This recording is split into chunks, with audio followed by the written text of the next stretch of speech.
Kai Nakamura. My grandparents migrated from Japan a decade before I was born. One of the two facts I am very proud of. The other, I have the best job in the world, peeking into history deep below the surface of the ocean. It's really 3 facts, though, as I found myself distracted, watching my new boyfriend swim just a few meters away. I hope this time it lasts. I swam gently, about 7.5 meters down in the warm waters off the shore of Mexico, about 5 kilometers south of Puerto Marquez, and moored about 300 meters offshore. Puerto Marquez is our base when we aren't on the ship, the Aquila research vessel. The late afternoon light trickled down from above, lending the atmosphere an exotic blue. I surveyed the site, and normally I would smile, but I breathed through my custom-fit mouthpiece. I had splurged on it. This is my job. Our team of 5 grad students are from the University of California, San Diego, UCSD. Our professor and leader, Dr. Sofia Navarro of the Scripps Institute of Oceanography, a longtime diver and researcher, had a theory. She had spent months securing equipment and funding to take a calculated risk. She believed that the lost city of Alto Altalpete was located in this region, and based on all the pottery shards we've discovered, she might be right. Dr. Navarro dove with us, carefully gathering bits of pottery shards. She had just cleared a 2 square meter area with an aqua sweep, revealing even more fragments. The shards lay on the dirt, each small, odd triangle holding its own quiet mystery. Mae Tanaka, our researcher and history buff, used her feather-light finesse to tease the most amazing finds from the mud. She was currently working on a rounded object with a decorative edge. Jordan Pierce, the wild man above the water, all business below it, hovered near May, his camera strobing as he took shot after shot of the dig site. He was also my boyfriend, though I don't know how serious we are. I was 22, he was 24, a good-looking husky man with dark hair, often spiked, and piercing blue eyes the color of the oceans we swam in. Years of swimming laps had built his frame, filling out his black neoprene wetsuit in all the right places. For now, it's nice not to sleep alone. Luis Ortega was the quiet one, always connecting the dots between seemingly random facts, his mind taking shortcuts the rest of us couldn't see. He was the reason we ended up here. He studied the maps, tectonic plates, and the nearest volcano, Popocatépetl, located approximately 300 kilometers away, and triangulated our current dive site. Carlos Reyes is our tech support, drones, underwater digital mapping, seismic registers. He doesn't dive, but he takes care of our air tanks and the equipment. He's also our cook, not only for us, but the 5 crew members who man the boat. We were on a converted 20-meter yacht based out of San Diego. It had taken the crew 6 days to travel here, but most of us flew, except for Jordan and me. We took his navy blue Subaru Outback. It only had 110,000 miles on it. He hoped to reach 200,000. Besides discovering we really liked each other, we named things. His Subaru was Old Marge. His dive camera was Cleo. My wetsuit was Silky, because it fit me like silk. And I called my phone Bailey, because of Philip Bailey, lead singer of Earth, Wind, and Fire. I know they're ancient, but my grandpa got me hooked. A flurry of blinking lights flickered from my left. Jordan was capturing the dig site from every angle. May sat back, stretching as she released hundreds of bubbles. She must be excited. Before her lay our day's find, a fully intact bowl with a decorative edge and a faded design. Dr. Navarro would sketch it later. A sliver of excitement ran down my spine. I'd have to buy Louis a beer next time we were in Puerto Marquez. We must be close to the ruins of Altapetl. Once a coastal fishing village, it vanished when an earthquake had reshaped this part of the coastline in 1507. How do we know?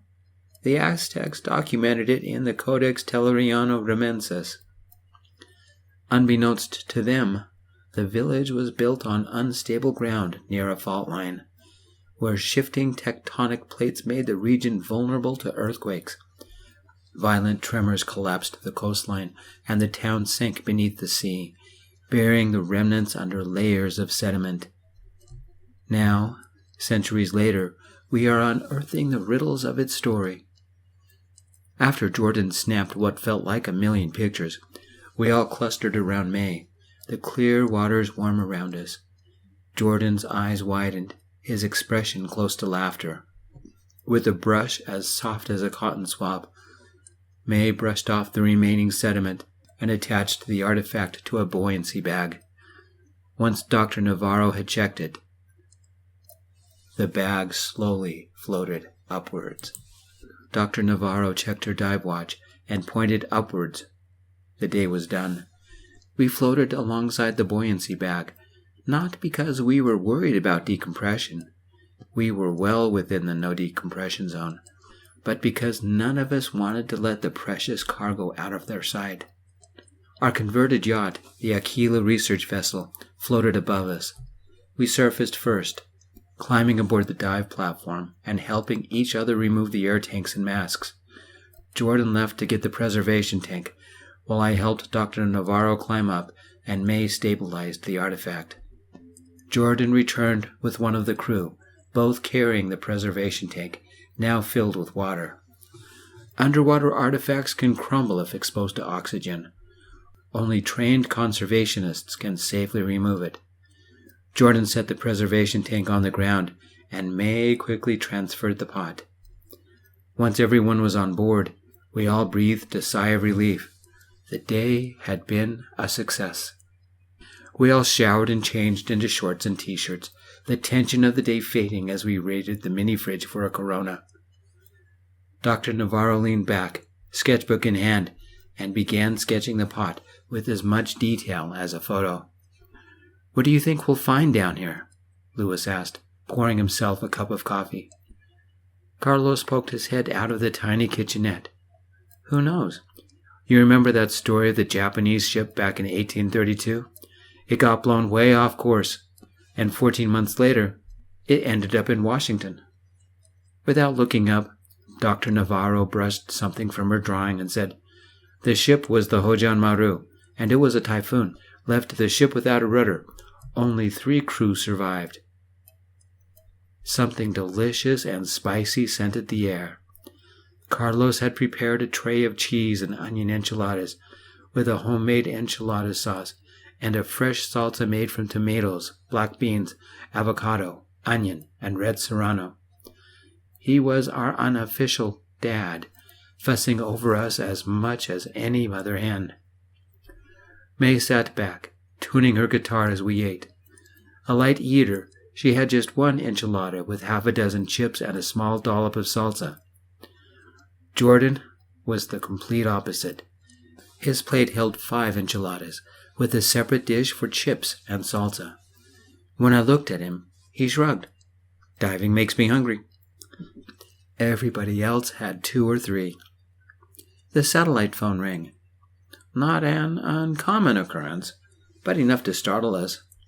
Though Puerto Marquez was relatively close, we didn't have cell coverage out here. It was probably someone at Scripps calling to check in. Dr. Navarro uncurled from her drawing, walked to the phone, and answered. She listened for a moment, then scribbled something on a piece of paper. Nodding, she said, "No ruins, but we found a 500-year-old pot." More silence. "No, definitely Aztec. You can tell by the stepped design circling the bowl." More silence. Dr. Navarro's frown deepened, the lines around her mouth becoming more pronounced the longer she listened. "I had arranged funding before we even started. What happened?" May and Jordan exchanged looks. Carlos sat next to me and mouthed, "Who is it?" I shook my head, as confused as everybody else. "Fine," Dr. Navarro said curtly, then hung up. She marched over and handed me the piece of paper. "Someone named Kiko Yamamoto is trying to get in touch with you. Do you know her?" "She's my aunt. Why is she calling?" I asked, taking a chip and dipping it into the spicy salsa. Dr. Navarro's eyes softened. "Some kind of family emergency. John didn't say what." My stomach performed a double backflip. I only had one aunt, Dad's older sister. Good old Aunt Akiko. Though we all called her Kiko. She was the family genealogist, holding together all the pieces of our family, despite us being scattered across 2 countries. Did this have something to do with my dad, Hiroshi? We didn't get along. Even when Mom was alive, he always went to Riku's football games and my swim meets, until I came out. Mom still showed up, but Dad didn't. He became distant, no matter what I did to make him proud. Mom had said it was because he was working so much, but Dad never seemed comfortable around me. We seldom talked anymore, and when we did, it was about the weather. When we were in the same room, on the rare occasions it happened, Dad kept his distance. He never earned much. I mean, he co-founded the Chihuahua Rescue Society with 2 of his friends, but he never had a head for money. His crazy schemes often left us poorer than before. Mom had the patience to tolerate him, even when my older brother Riku and I didn't, or my grandparents. Riku plays semi-pro soccer when he's not a flight attendant. He's always traveling. My grandparents settled in Vegas when Grandpa retired. After Mom died, I started donating money to Dad's cause every month, enough to cover lights, water, internet, even though I didn't have much to spare. I mean, I'm a grad student living on a boat. So is my boyfriend. So why did I do it? I keep asking myself that. Dad's family. Maybe. I want him to love me. Jordan came over and sat by me. Do you think it's serious, love? Everybody on board knew Jordan and I were an item, that we shared a bunk and spent our weekends in a little hotel off the beach, Pierre Mundo Imperial. Give her a call, May said, strumming her guitar to test the strings. She paused, twisted a tuning peg, then strummed again. I glanced at Dr. Navarro. Do you mind, I asked, nodding at the satellite phone. She shrugged. I need to get some air, she said, folding her arms and taking a shallow breath. That was John, our contact at Scripps. One of our sponsors backed out. I might have to fly back to the States to scrape together additional grants. I walked over to the satellite phone, my heart slowing to a stop. What if Dad had a car accident and was in the hospital? How would I pay for it? What if one of his dogs had bitten him? What if he had forgotten to pay the electric bill? Again, and needed money to catch up before the Chihuahuas rampaged. Jordan stood behind me, tenderly wrapping his arms around me, his lips barely tickling my ear. He whispered, Get this done, and let's go skinny dipping. I knew what he was doing, flirting just enough to keep me from worrying. Stop it, I said, suppressing a chuckle. He still held me. I picked up the sat phone and dialed. It took 10 seconds for it to click, then a second click, and then a very long-distance ring. It rang twice before a woman picked up. Hello, is that you, Kai? This number is an odd one. Her voice echoed as if she were speaking from the far end of a large, empty bathroom. Aunt Kiko, they relayed your message, I said, automatically raising my voice. It took them long enough, she bellowed, pausing to take a bite. Japanese cheesecake was her kryptonite. I would lay odds that is what she was eating right now. Where are you? She said, between bites. 5 kilometers south of Puerto Marquez, I said, as someone who shall remain nameless nuzzled my ear, his gentle touch teasing of wicked things. My aunt kept talking, but I wasn't listening. "You never RSVP'd," she said, as if it were the most important thing in the world. "For what?" I said, pushing Jordan away for a second. "Didn't you get the invitation?" "Of course not. Otherwise you would have said something," my aunt said. Even though our connection was strong, she must have thought I couldn't hear her. She didn't stop shouting. "What are you talking about?" I asked, shifting the phone to my other ear to keep Jordan from teasing me further. I'd get even later. Tonight. "Hiroshi's getting married this weekend. He said he mailed the invitations a month ago, and of course you have to attend," Kiko continued without pausing for breath. "It's a classy wedding chapel, not one of those tacky ones with flying saucers or Elvis Presley costumes." She paused, finally taking a breath. "I haven't received anything, and Dad's been radio silent, like always," I replied, sitting forward. Jordan, sensing the shift, stopped flirting and leaned in. I angled the phone toward him. "That brother of mine is going to drive me into an early grave," Kiko said, letting out a loud, dramatic sigh. "Your mom, may she rest in peace, tried her best." Another sigh. "If I've told Hiroshi once, I've told him every day that he needs to make things right with you. He needs to love you and your brother. You grew into a man we can all be proud of." "Dad doesn't see that," I muttered. Kiko scoffed. "Out with it. What was it this time? A fight? Is that why you've run away to Mexico?" "He's a marine archaeologist, and we're locating the ruins of Altepectl," Jordan said, nibbling on my earlobe. Kiko didn't realize Jordan's voice wasn't mine. "I know you and your dad have your differences. Lord Almighty, you've been gone since August. But he's known Margaret Harper for ages, when she bought one of his chihuahuas." And Kiko stretched ages into 2 dramatic syllables. "Its name was Beauty, I think, and they went on their first date that night." After pausing for a breath, Kiko carried on. "I'm sure he's mentioned her. You must have forgotten." "Not likely," Jordan quipped. "Kai remembers things better than my phone does." "Who was that?" Kiko's voice sharpened, pointed. I smiled and pressed a quick kiss to my boyfriend's cheek. "Kiko, meet my boyfriend, Jordan. We've been together since we drove down here." I could practically hear Kiko puffing up with pride. "It's about time you found someone. I keep telling Hiroshi, you know that son of yours is too busy with his work. He'll end up lonely. That he will. Bring him to the wedding," she ordered, with that kind of tone that didn't brook any arguing. "You don't mind?" Jordan asked. "Everybody gets a +1, she said proudly, as if she had just solved universal hunger. "We don't have the right kind of clothes," I said, thinking back to my extensive wardrobe of 3 shorts, 4 shirts, and 2 pairs of sandals, and 2 swimsuits. "Do swimming suits count?" Jordan teased. "Kai looks great in his." "You're not helping, love," I said, rolling my eyes.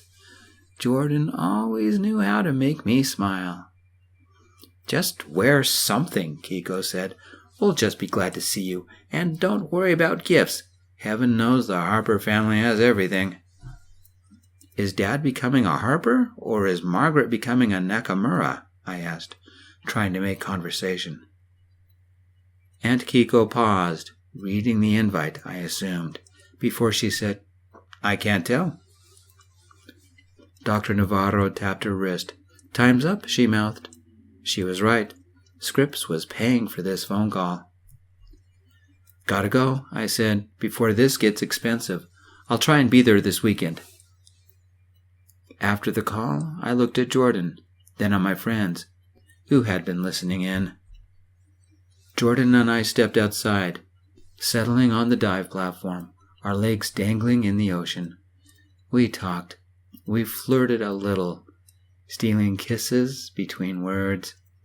The Pacific Ocean and the stars stretched as far as we could see. Each second I became lighter, happier.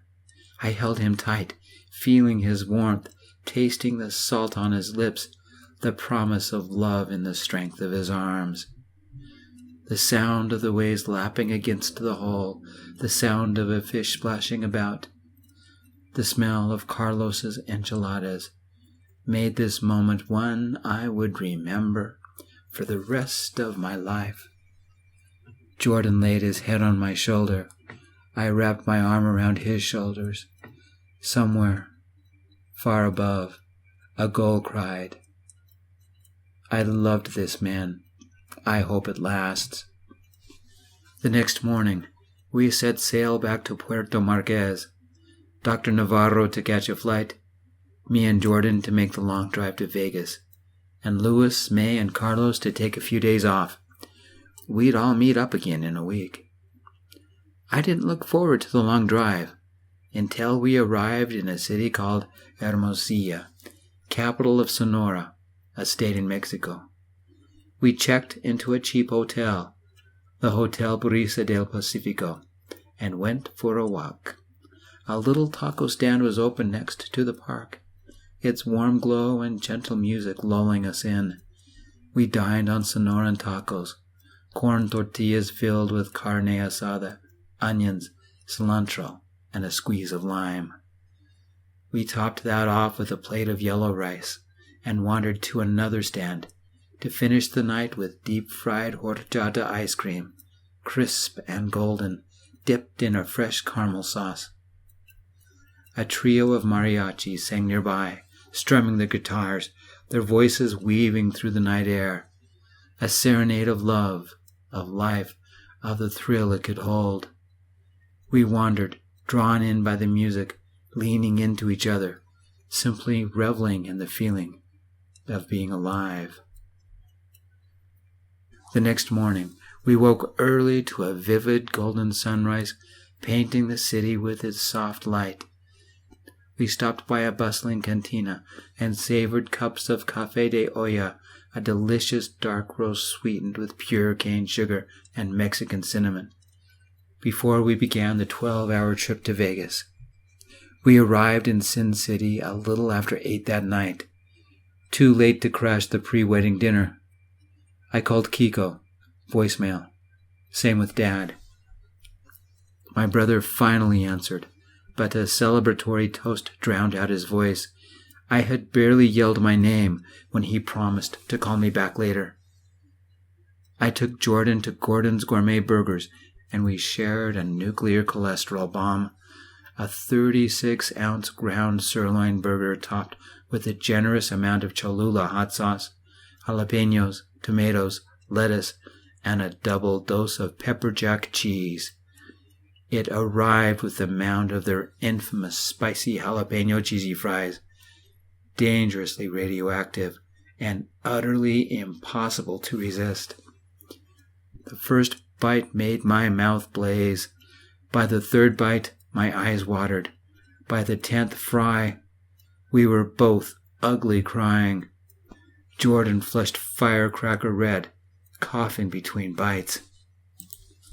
"I haven't eaten paint dinner this spicy since the Middle East," he mumbled. Jordan is an army man. Correction, he's my army man. The crazy part, we couldn't stop eating. I leaned over, kissed him on the lips. Our lips burned together. We drank enough beer to cool our mouths, and then some more. We staggered back to our hotel, way past tipsy. My faintly buzzing phone woke us about 8 in the morning, dragging from the depths of the hangover. Dim morning light seeped into my brain, slow, relentless. I groaned, head pounding, not unbearable, but enough to make me ask the serious metaphysical question, how many beers had I down last night? "Get your phone, love," Jordan growled next to me, yanking a pillow over his head. It took a moment to crawl out of my haze. My phone was still tucked in my shorts pocket, where I had dropped my clothes before plummeting into bed. The morning light pooled around the cheap, dusty curtains, and I stumbled out of bed. My foot accidentally kicked my shorts under it, straight into a nest of dust bunnies, a couple of empty beer cans, a melted candy bar, and something that looked suspiciously like a condom. Why can't I have one quiet morning to sleep in? Is that too much? I grabbed my shorts, found my phone, and said, "Hello," without even seeing who it was. "Did you make it?" Aunt Kinko said, her phone on speaker. Something clanked in the background. Her voice had that distracted twang, like she was applying lipstick mid-sentence. "We made it in 2 days." I yawned, scanning the room for caffeine and finding none. I mouthed coffee to Jordan. "Good," Aunt Kiko said, blustering through. "The wedding is at 9. Who ever heard of a wedding that early? Your father mentioned that the bride wanted a dawn service. Good thing Hiroshi talked some sense into her. Don't you worry. I sent a text to your dad telling him you're on your way, with your boyfriend. So he'll get things set up. I can't wait to see you. I hope you brought pictures because I want to see every single one. But after the wedding, can't upstage the bride's big moment." We had an hour to shower, pull out our clean but horribly wrinkled shorts and casual button-down shirts. I kissed Jordan's scruffy chin as we repacked our suitcases, put them in the back of his Subaru, and blindly followed the GPS to the reception center. The engine had a slight knocking sound. 2 days of constant driving has exhausted the old girl. The Vegas air was as hot as I remembered, making me long to be back on the Aguila with my friends. It smelled of fried eggs and cars, peppered by irate drivers swearing out their windows. It's good to be home, but I can't wait to leave. The reception hall was one of those red brick buildings with white pillars out front, attempting to look like a colonial manor. White ribbons fluttered about the grounds, and red roses attracted at least a dozen beehives worth of bees. This place must make its own honey. We had to park at a closed grocery store just down the street, and, taking Jordan's warm, strong hand in mine, we walked the block to the reception hall. The sun hit Jordan like he was an angel, highlighting his strong brow and blue eyes. I lifted his arm, ducked under it, and let it fall across my shoulders. Snuggling in close, I let my thoughts drift. I hope we work out, because I can't wait to spend the rest of my life with him. We walked into the hall. The wedding march had already started. Jordan and I looked at each other and hurried forward. The bride and her party were lined up, awaiting the cue to begin walking. We stood to the side, waiting, and Jordan whispered, "Do you think that could be us one day?" Surprised, I inhaled, leaning into him even more. We'd never talked about anything long-term before. I shivered and smiled, thrilled and excited and happy at the same time. I think we'd look great in white. I was thinking silvery gray, classy, like mobsters. He whispered back, a tiny smirk on his lips. "I'm sorry, this wedding is only for family," a woman said, her tone crisp and formal. She stood in line right before the 4 bridesmaids, all wearing the pale shades of champagne and chiffon. I stepped ahead of Jordan, making sure I held his hand. The woman glanced at our hands. I replied, "We are family. I'm Kai Nakamura, and this is my boyfriend Jordan. We drove 1,600 miles over the last 2 days to get here. I guess you are Mrs. Harper?" I offered my hand to her, but she didn't take it. I turned to the man next to her and offered my hand. "You're Mr. Harper?" He didn't take it either. Introductions in the middle of a wedding? Did I feel stupid? I should have waited until later. But they started it. "Who are you?" Mr. Harper demanded, his eyebrows slightly raising. "Hiroshi's son," Jordan replied. "We've been diving in Mexico with Dr. Navarro from the Scripps Institute." Was it my imagination, or did Mr. Harper's lips curl like he'd drunk bad milk? "They're gay," he criticized under his breath, standing a little further away. A chill rippled through my body. This had nothing to do with bad timing. What had Dad told them about me? Mrs. Harper glanced at her husband, her lips slightly furrowing. She inhaled, about to say something, when the music swelled. An attendant loudly whispered, "Time." I peeked around the bride's party and into the reception center. The groom's party had already positioned themselves on the podium at the front of the hall. Apricot-colored roses, champagne ribbons, and white lights decorated the chamber, a celebration of life. Dad stood on the podium, dressed in a black tux and tails, with a champagne-colored tie and matching cummerbund. He was smiling, trying to appear serious as the flower girls appeared, throwing rose petals on the floor, into the crowd, on each other, giggling all the while. Among the 4 groomsmen, all wearing black tuxes, but theirs were without tails, stood my brother Riku. Jordan and I stepped to the side. This wasn't our party. He squeezed my hand, and I leaned into him, planting a light kiss on his scruffy cheek. A pair of bridesmaids whispered as they saw us. The bride's father frowned, his right hand flexing and releasing before his wife placed a firm hand on his arms.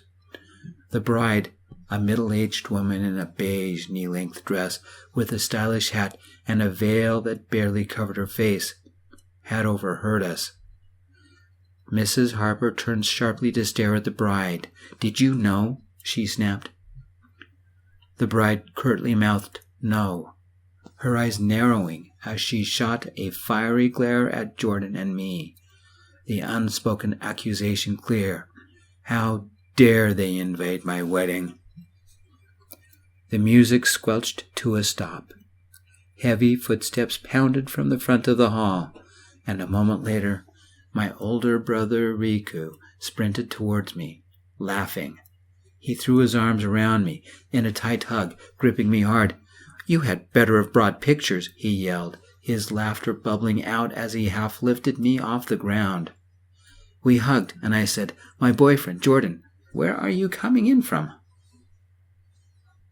"Florida," he said, "by way of Milwaukee." My brother hugged Jordan as well. Then we realized the music had stopped. The entire wedding had stopped, especially since Aunt Kiko lumbered towards us, leaning on a cane, wearing a full-length beige dress complemented with a white rose corsage. Exactly like I remembered her. Her heart, her contagious energy, her bigger-than-life enthusiasm needed that plus-sized frame to contain it. I didn't know any other person who cared so much. "Where are my favorite nephews?" She took one look at Jordan and loudly exclaimed, "Does this mean I have 3 nephews now? Get over here." I don't know how. She was only 5'4", but her arms managed to encircle Riku, Jordan, and me, all at once. The commotion had drawn the attention of every single guest. All of them now turned to watch. Kiko released us, her pride evident in the sparkle of her eyes and the radiance of her smile. The wedding party began to relax, giving me a clear view of Hiroshi. My dad. His gaze met mine, the color draining from his cheeks almost as fast as his smile. He ran a trembling hand through his hair, lowered his eyes to the floor, then sharply inhaled, turning so he didn't face me. The minister whispered to Hiroshi, and a second later, the best man jogged on back. "What's the holdup?" he asked. I recognized him as one of Dad's old friends. He saw me, marched over, and said, "Kai, you weren't invited." "Nonsense, I wrote the invitation myself," Kiko said, letting go of us to face him. I got a whiff of her perfume, a delicate lilac scent. Ever since I was a kid, she always liked the essence of French lilacs. "Why?" Jordan asked, standing behind me and holding my shoulders. "We've driven 1,600 miles in 2 days to be here." I reached up and held Jordan's hand. "Either let us in or tell us why." The best man stared past us a moment. "Not here." "Yes, here," Kiko said, her voice trilling with repressed anger. "What has my brother done now?"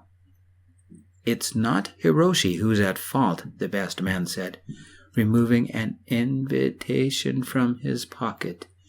The envelope had my name on it, care of the Scripps Institute.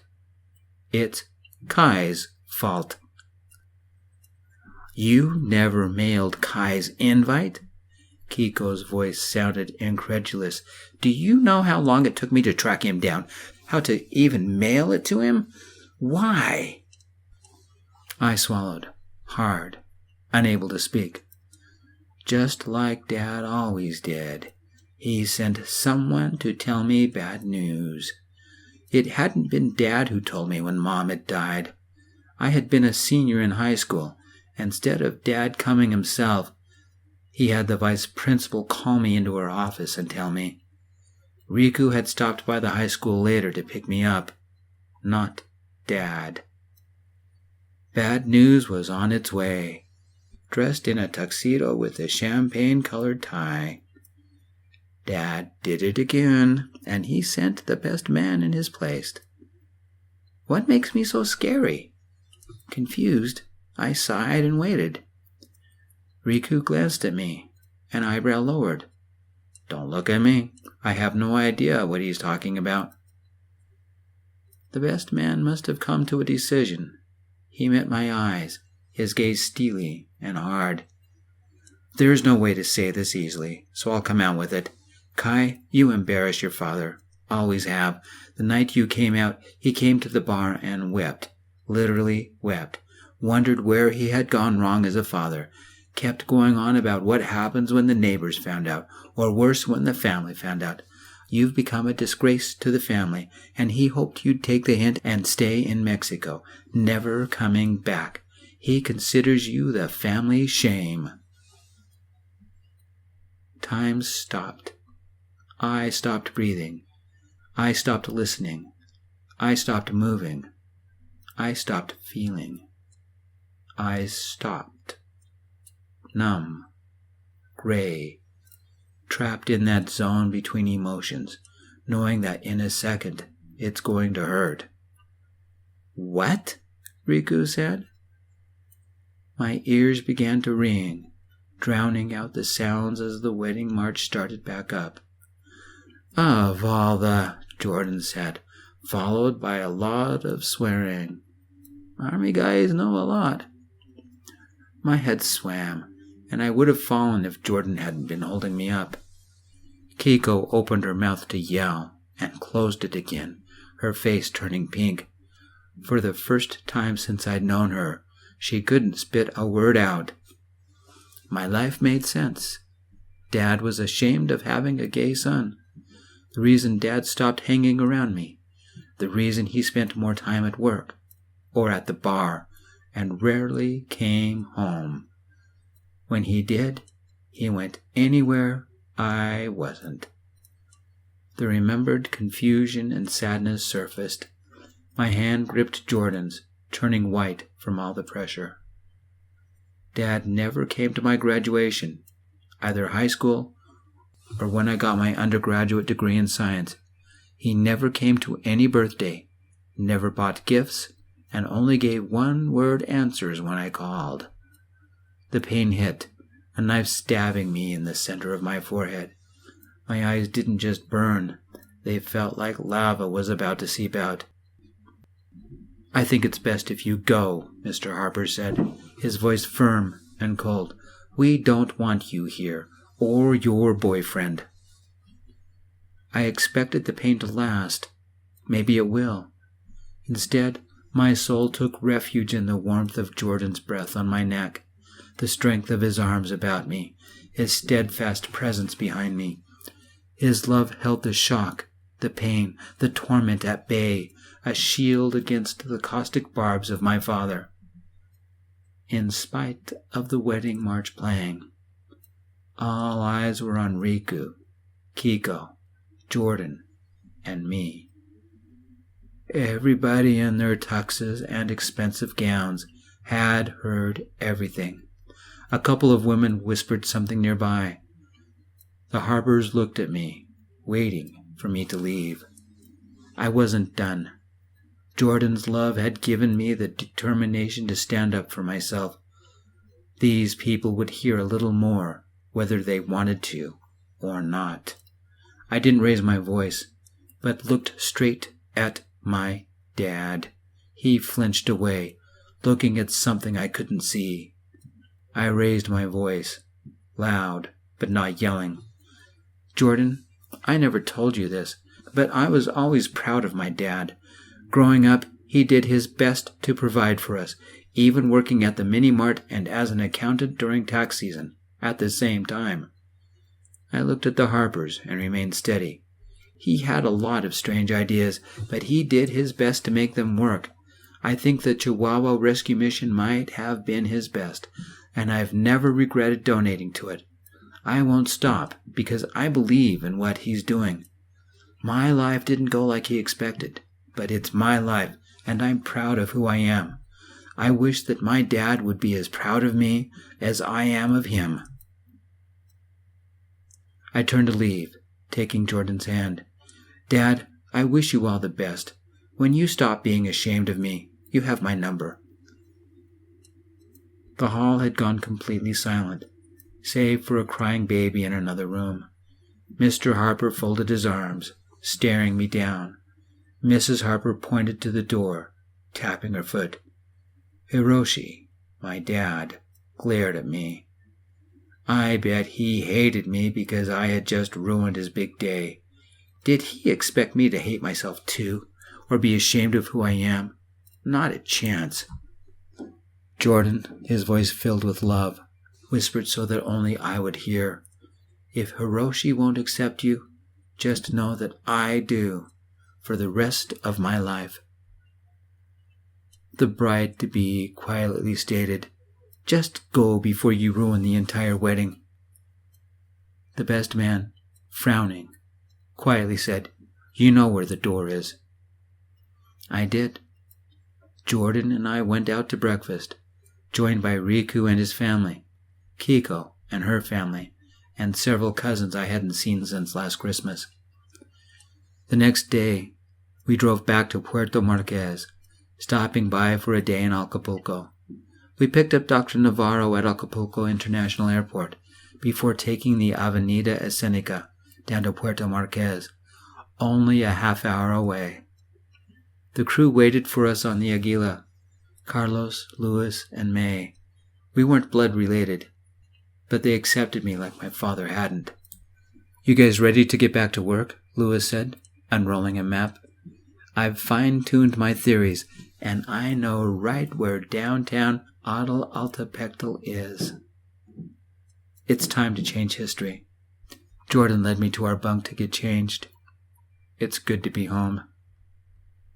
Epilogue. "Look at this, we're famous." Jordan sat up from our bed in the Hotel Pierre Mundo Imperial, staring at the image on the flat screen, flicking the volume upward. Our team stood behind the reporter who had visited us yesterday. I sat up to watch the flat screen. This is Cassidy Blake reporting live from Puerto Marquez in Mexico. Move over Columbus. Somebody beat you to the shores of America.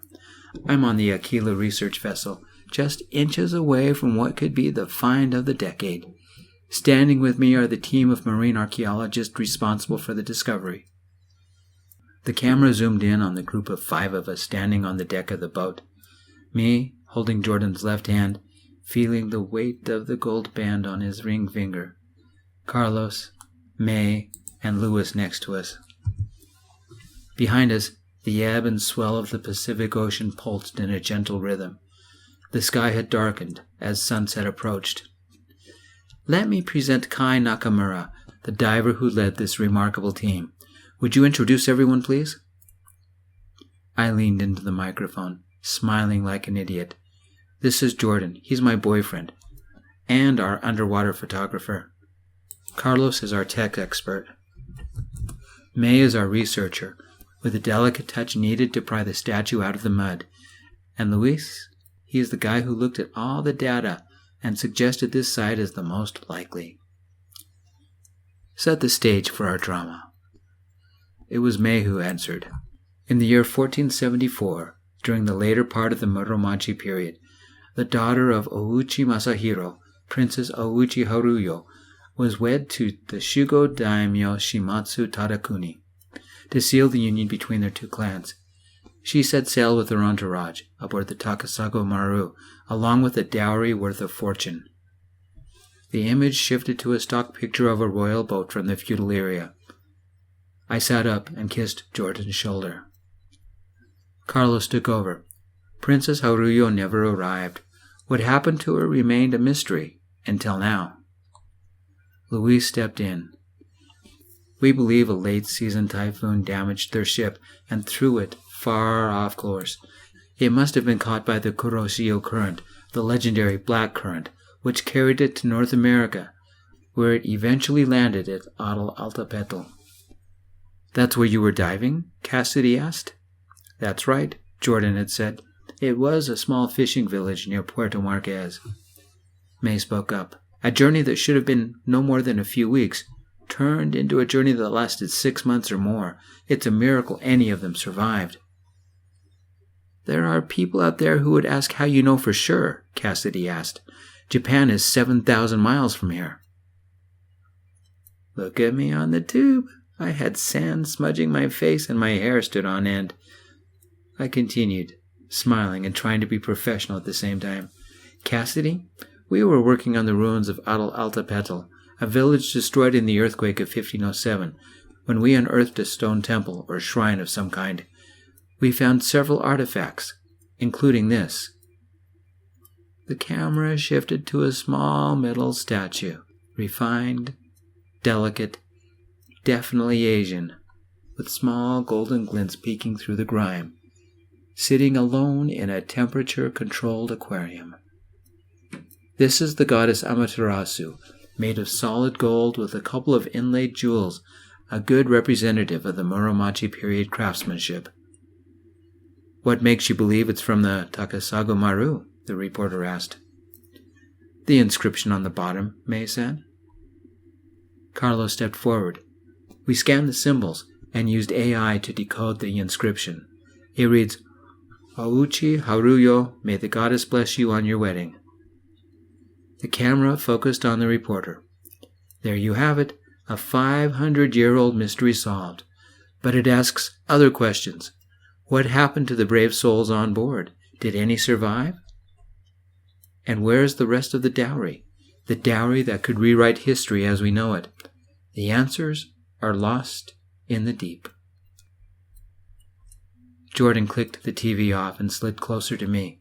In a bedroom whisper, he said, What say the famous guy buy me breakfast in bed? He took my left hand and kissed the gold ring, then snuggled into our bed, his warmth a welcome presence beside me. The ceiling fan hummed above us, its faint breeze cool against my skin. It felt right, cuddling here together, holding his hand, with that gold band tying us together forever. The end. Thank you, everybody, for joining me. I'm Gio, the writer and reader of this piece. I appreciate everything you guys have done for me. We'll see you next time. Peace and hugs, my friends.